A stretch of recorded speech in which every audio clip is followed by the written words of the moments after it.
Hi అండి. అందరికీ నమస్తే. నా పేరు మహి కథల ప్రపంచం ఛానల్‌కి స్వాగతం. మీకు ఈ స్టోరీ నచ్చితే ప్లీజ్ లైక్ చేయండి, షేర్ చేయండి, సబ్స్క్రైబ్ చేసుకోండి. మీ అభిప్రాయాన్ని కామెంట్ రూపంలో తెలియచేయండి. ఇంకా ఆలస్యం చేయకుండా స్టోరీలోకి వెళ్దామా? ఈరోజు స్టోరీ హృదయబంధం ఎపిసోడ్ 3.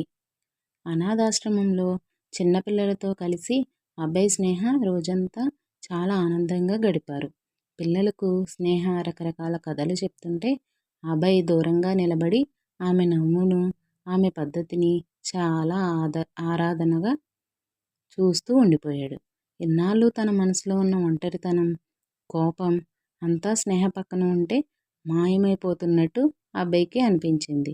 సాయంత్రం అయ్యాక పిల్లలందరి దగ్గర సెలవు తీసుకొని ఇద్దరూ కారు వైపు నడిచారు.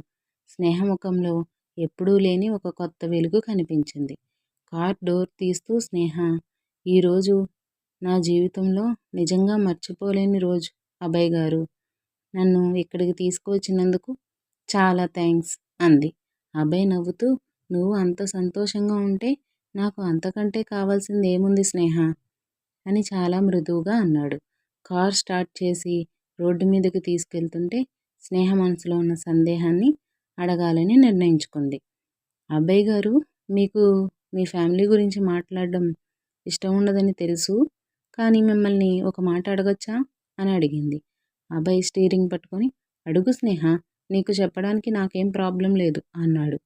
స్నేహ కాస్త ధైర్యం చేసి, మీ అమ్మగారు శారదా మేడం గారు అంటే మీకు ఎందుకు అంత కోపం?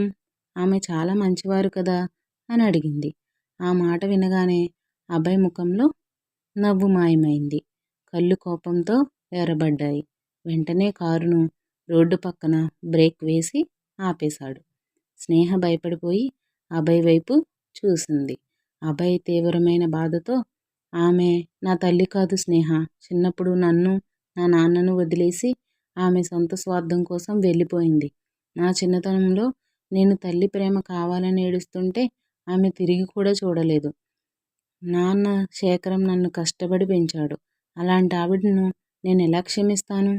ఆమె కాలేజీలో ప్రొఫెసర్గా పనిచేస్తున్నంత మాత్రాన నా మనసులోని గాయం మానదు. ఆమెపై నాకు ఎప్పటికీ ద్వేషమే ఉంటుంది అని ఆవేశంగా అన్నాడు. స్నేహ అభయ్ బాధను అర్థం చేసుకుంది. అతని చేతిపై తన చేయి వేసి, శాంతించండి అభయ్ గారు. కొన్నిసార్లు మనం చూసింది విన్నది నిజం కాకపోవచ్చు. మీ అమ్మగారి కళ్ళల్లో మీపై ఉన్న ప్రేమను నేను చూశాను. ఆమె మిమ్మల్ని ఎంతగానో గుర్తు చేసుకుంటారు అంది. అభయ్ స్నేహ వైపు చూసి, నువ్వు చాలా అమాయకురాలివి స్నేహ. నీకు ఈ లోకం మోసాల గురించి తెలియదు. నన్ను ఈ విషయంలో ఒత్తిడి చేయకు ప్లీజ్ అన్నాడు. స్నేహ ఇక ఏమీ మాట్లాడకుండా సైలెంట్గా ఉండిపోయింది. కానీ ఆమె మనసులో మాత్రం ఎలాగైనా శారదా మేడం అభయ్ల మధ్య ఉన్న అపోహలను తొలగించి వారిద్దరినీ ఒక్కటి చేయాలని గట్టిగా ఫిక్స్ అయింది. కారు మళ్ళీ హాస్టల్ వైపు బయలుదేరింది. హాస్టల్ గేటు దగ్గర స్నేహను దించేసి అభయ్ బాయ్ చెప్పి తన ఇంటికి వెళ్ళిపోయాడు. మరుసటి రోజు సోమవారం కావడంతో కాలేజీలో పెద్ద హడావుడి మొదలైంది. స్నేహ ఉదయాన్నే కాలేజీకి రాగానే నేరుగా శారదా మేడం స్టాఫ్ రూమ్కి వెళ్ళింది. అక్కడ శారదా మేడం ఒంటరిగా కూర్చుని కన్నీళ్లు తుడుచుకోవడం చూసి స్నేహ కంగారు పడింది. మేడం గారు, ఏమైంది? ఎందుకు ఏడుస్తున్నారు అని అడిగింది. శారదా మేడం కన్నీళ్లు ఆపుకుంటూ, ఏమీ లేదు స్నేహ, ఈరోజు అభయ్ పుట్టినరోజు. చిన్నప్పుడు ఈ రోజున తను నా చేతి వంట తిని ఎంతో సంతోషపడేవాడు. కానీ ఇప్పుడు నన్ను ఒక పగదానిలా చూస్తున్నాడు. అతనికి బర్త్డే విషెస్ చెప్పే హక్కు కూడా నాకు లేకుండా పోయింది అని బాధపడింది.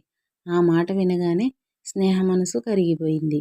ఈరోజు అభయ్ గారు బర్త్డేనా అని సర్ప్రైజ్ అయింది. మేడం గారు, మీరు బాధపడకండి. మీ అబ్బాయి మీకు దక్కుతాడు. అసలు మీ ఇద్దరి మధ్య ఏం జరిగిందో నాకు నిజం చెప్తారా అని అడిగింది. శారదా మేడం బాధగా, నా భర్త శేఖరమే అసలు విలన్ స్నేహ. అతను కాలేజీ ఫండ్స్ అన్నీ తినేసి ఆ నింద నాపై నెట్టి నన్ను ఇంట్లోంచి గెంటేశాడు. అభయ్కి నాపై అబద్ధాలు నమ్మించాడు. ఆ నిజం నిరూపించే ప్రూఫ్స్ నా దగ్గర లేక ఇన్నాళ్ళు మౌనంగా ఉండిపోయాను అని నిజం చెప్పింది. శారదా మేడం చెప్పిన అసలు నిజం విని స్నేహ తీవ్రంగా షాక్ అయింది. శేఖరం చేసిన మోసం వల్ల ఒక తల్లి కొడుకులు దూరమయ్యారని అర్థం చేసుకుంది. మేడం గారు, నేను మీకు మాట ఇస్తున్నాను. మీ నిజాయితీని నేను అభయ్ గారి ముందు నిరూపిస్తాను. ఈ పుట్టినరోజున మీ ఇద్దరిని ఒక్కటి చేసే రెస్పాన్సిబిలిటీ నాది అని హామీ ఇచ్చింది. శారదా మేడం స్నేహ చేతులు పట్టుకుని, థ్యాంక్స్ తల్లి, నీ రూపంలో దేవుడే నా దగ్గరికి వచ్చాడు అని దీవించింది. స్నేహ వెంటనే కాలేజీ పాత రికార్డ్స్ రూమ్కి వెళ్ళాలని ప్లాన్ చేసుకుంది. 20 ఏళ్ల క్రితం శేఖరం చేసిన ఆడిట్ ఫైల్స్ అక్కడే ఉంటాయని భావించింది. సరిగ్గా అదే సమయంలో విక్రమ్ వేసిన కుట్ర ప్రకారం స్నేహ తండ్రి సుభద్రయ్య, రౌడీ విక్రాంత్ కాలేజీ గేట్ వద్దకు వచ్చారు. కాలేజీ సెక్యూరిటీని తోసుకుంటూ లోపలికి వచ్చి పెద్దగా రచ్చ చేయడం స్టార్ట్ చేశారు. స్నేహ బయటకు రా, పెళ్లి పీటల మీద నుంచి పారిపోయి ఇక్కడ కులుకుతున్నావా అని సుభద్రయ్య గట్టిగా అరిచాడు. కాలేజీ స్టూడెంట్స్ అందరూ ఏం జరుగుతుందా అని చుట్టూ గుమిగూడారు. రౌడీ విక్రాంత్ పెద్దగా అరుస్తూ, ఈ కాలేజీ ఎండి ఎవరు? ఆయన బయటకు పిలవండి. మా ఊరి అమ్మాయిని ఇక్కడ దాచిపెట్టి డ్రామాలు ఆడుతున్నారు అని కాలేజీ బెంచీలను విరగ్గొట్టడం మొదలుపెట్టాడు. ఈ గొడవ శబ్దం విని అభయ్ తన ఆఫీస్ రూమ్ నుంచి తీవ్రమైన కోపంతో బయటకు వచ్చాడు.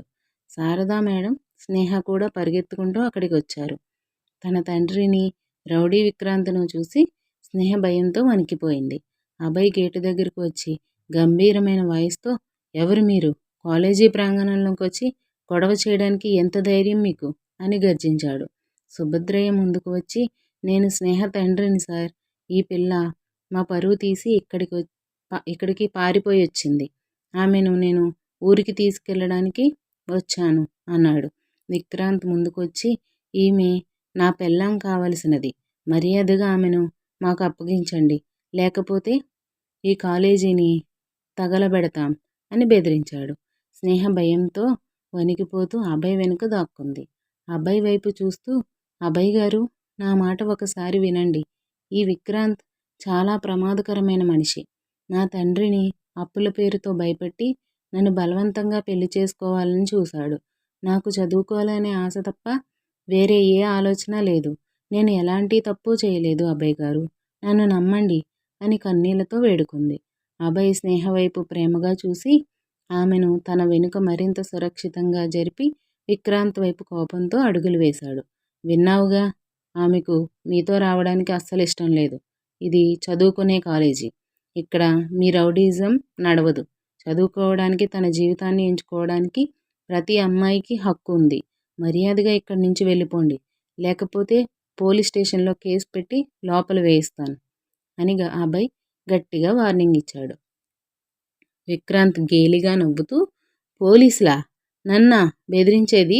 ఆ పిల్ల నాకే కావాలి అని అభయ్ పైకి చెయ్యెత్తబోయాడు. అభయ్ ఒక్క క్షణంలో విక్రాంత్ చేతిని గట్టిగా పట్టుకుని వెనక్కి విరిచి నేలకేసి బాదాడు. విక్రాంత్ పడిపోవడం చూసి అతనితో వచ్చిన రౌడీలు ఒక్కసారిగా అభయ్ పైకి దూకబోయారు. కానీ అభయ్ ఏమాత్రం భయపడకుండా వారిని ధీటుగా ఎదుర్కొని దెబ్బకు దెబ్బ తీశాడు. అభయ్ ధైర్యం చూసి కాలేజీ స్టూడెంట్స్ అందరూ ఈలలు వేస్తూ చప్పట్లు కొట్టారు.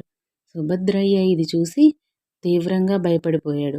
విక్రాంత్ దెబ్బలకు తాళలేక మెల్లగా లేచి నిలబడి, నిన్ను వదలనురా, స్నేహను ఈ ఊరి నుంచి ఎలా తీసుకెళ్తానో చూడు అని బెదిరిస్తూ రౌడీలతో కలిసి అక్కడి నుంచి పారిపోయాడు. గొడవ ముగిశాక సుభద్రయ్యను అభయ్ తన ఆఫీస్ రూమ్కి పిలిచాడు. సుభద్రయ్యను కుర్చీలో కూర్చోబెట్టి తాగడానికి నీళ్ళిచ్చాడు. చూడండి సుభద్రయ్య గారు, మీ కూతురు స్నేహ ఎంత తెలివైనదో మీకు తెలియదు. ఆమె కాలేజీలోనే టాపర్. ఒక తండ్రిగా ఆమెను ప్రోత్సహించాల్సింది పోయి ఇలాంటి రౌడీకి ఇచ్చి పెళ్లి చేస్తారా? ఆమె చదువు, ఆమె బాధ్యత ఇకపై నాదే. మీరు మళ్ళీ ఆమెను భయపెట్టకండి అని అభయ్ చాలా నచ్చజెప్పాడు. అభయ్ చెప్పిన మాటలు, అతని మర్యాద చూసి సుభద్రయ్య కళ్ళు తెరుచుకున్నాయి. తన కూతురు సరైన చోటే ఉందనే నమ్మకం అతనికి కుదిరింది. నన్ను క్షమించండి సార్, ఆ విక్రాంత్ బెదిరింపులకే నేను భయపడి ఇలా చేశాను. నా కూతుర్ని మీ చేతుల్లోనే ఉంచుతున్నాను, జాగ్రత్తగా చూసుకోండి అని చెప్పి సుభద్రయ్య అక్కడి నుంచి ఊరికి వెళ్ళిపోయాడు. స్నేహ కళ్ళల్లో నీళ్లతో అభయ్ వైపు చూసింది. నా కోసం మీరు మీ ప్రాణాలను కూడా పణంగా పెట్టి పోరాడారు అభయ్ గారు అంది. అభయ్ చిరునవ్వుతో నీ కోసం కాకపోతే ఇంకెవరి కోసం చేస్తాను స్నేహ అన్నాడు. స్నేహ వెంటనే ఈరోజు మీ పుట్టినరోజు కదా అభయ్ గారు, విషెస్ చెప్పడం కూడా మర్చిపోయాను. విష్ యూ హ్యాపీ బర్త్డే అంది. అభయ్ సర్ప్రైజ్ అయ్యి నీకెలా తెలుసు నా బర్త్డే అని అడిగాడు. స్నేహ శారదా మేడం చెప్పారు అంది. శారదా మేడం పేరు వినగానే అభయ్ ముఖం మళ్ళీ గంభీరంగా మారింది. స్నేహ అభయ్ చేయి పెట్టుకుని ప్లీజ్ అభయ్ గారు, ఒక్కసారి నా మాట వినండి. ఈరోజు మీ బర్త్డే సందర్భంగా శారదా మేడం చేసిన పాయసం తిని చూడండి. ఆమె ఏ తప్పు చేయలేదు అభయ్ గారు. ఆమెపై శేఖరం గారే కుట్ర చేశారు అంది. అభయ్ స్నేహ వైపు చూసి స్నేహ నేను నీ కోసం ఏమైనా చేస్తాను, కానీ ఆవిడని మాత్రం క్షమించలేను. ఆ ప్రస్తావన నా దగ్గర ఎత్తకు ప్లీజ్ అని చెప్పి అక్కడి నుండి వెళ్ళిపోయాడు. అభయ్ ఎంత కోపంగా ఉన్నాడో చూసి స్నేహ బాధపడింది. కానీ ఎలాగైనా శేఖరం అక్రమాల ఆధారాలు సేకరించి అభయ్ కళ్ళు తెరిపించాలని గట్టిగా నిశ్చయించుకుంది. ఆ రాత్రి కాలేజీలో అందరూ వెళ్ళిపోయాక స్నేహ రహస్యంగా పాత రికార్డ్స్ రూమ్ తాళం తీసి లోపలికి వెళ్ళింది. దుమ్ము పట్టిన పాత ఫైల్స్లో 20 ఏళ్ల క్రితం నాటి శేఖరం ఆడిట్ నివేదికల కోసం వెతకడం ప్రారంభించింది.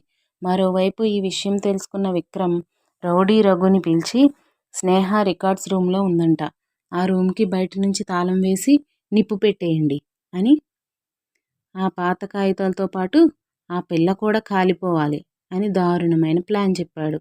రఘు రికార్డ్స్ రూమ్ దగ్గరకు వచ్చి బయట నుంచి గడియ పెట్టి పెట్రోల్ పోసి నిప్పు పెట్టేశాడు.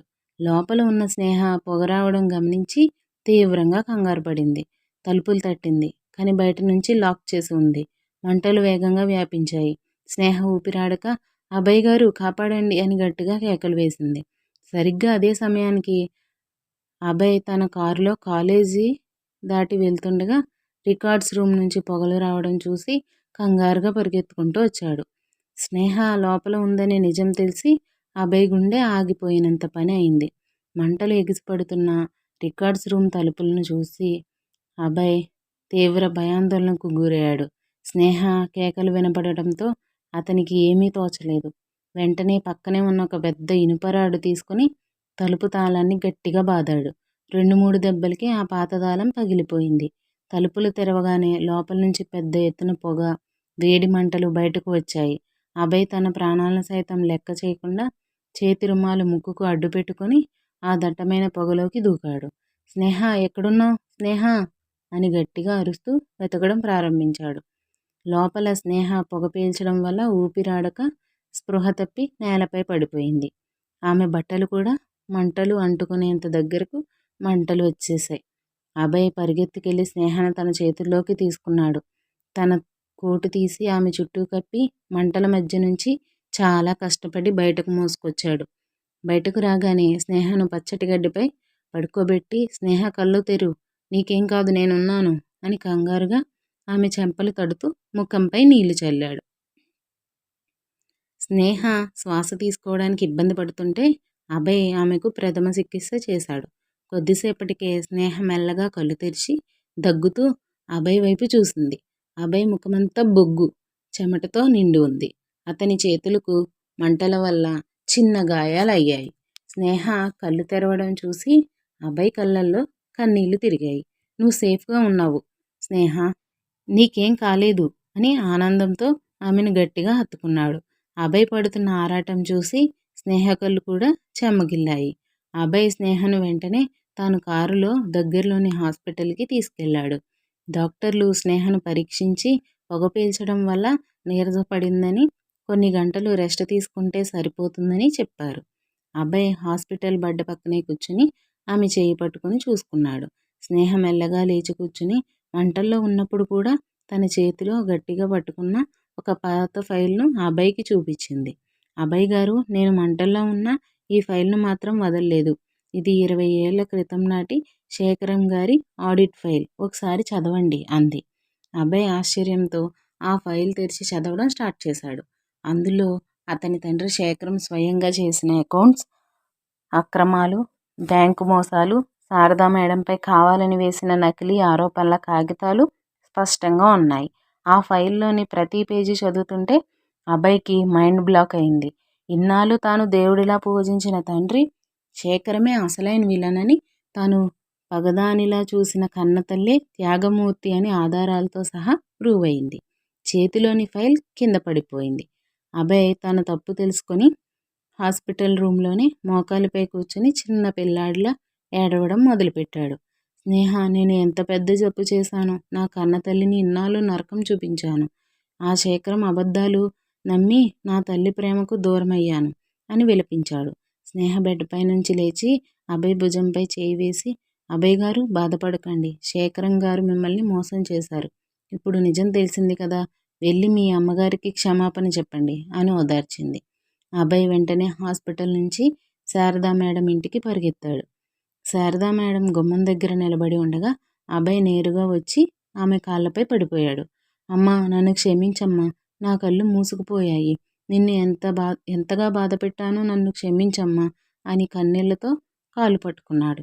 శారదా మేడం సర్ప్రైజ్ అయి కొడుకును పైకి లేపింది. అభయ్, నాన్న, ఏంటిది అని ఆమె కళ్ళల్లో నీళ్లు తిరిగాయి. అభయ్ ఆమెను గట్టిగా హత్తుకుని, నాకు నిజం తెలిసిందమ్మా. శేఖరం నిన్ను ఎలా మోసం చేశాడో అంతా తెలిసింది. ఇన్నాళ్ళు నిన్ను పగదానిలా చూసిన నన్ను క్షమించు అమ్మా అని ఏడ్చాడు.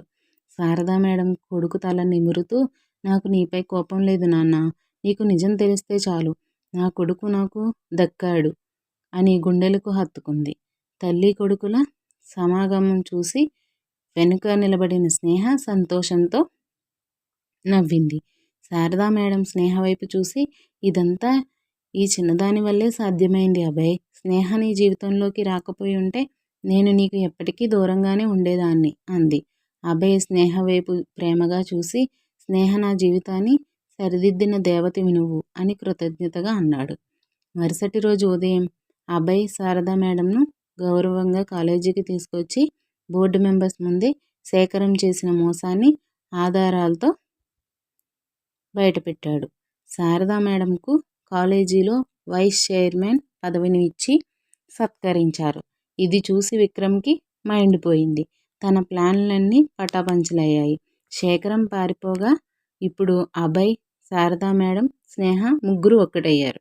విక్రమ్ తన రూమ్లో రౌడీ రఘుతో, ఈ స్నేహ వల్ల నా ప్లాన్స్ అన్నీ నాశనం అవుతున్నాయి. ఈసారి ఆమెను చంపడం కాదు, ఆమెపై పెద్ద నింద వేసి కాలేజీ నుంచి అభయ్ మనసు నుంచి శాశ్వతంగా తొలగించాలి అని క్రూరంగా ప్లాన్ వేశాడు. ఈ కథ మీకు నచ్చితే ప్లీజ్ లైక్ చేయండి, షేర్ చేయండి, సబ్స్క్రైబ్ చేసుకోండి. మీ అభిప్రాయాన్ని కామెంట్ రూపంలో తెలియచేయండి. Thank you.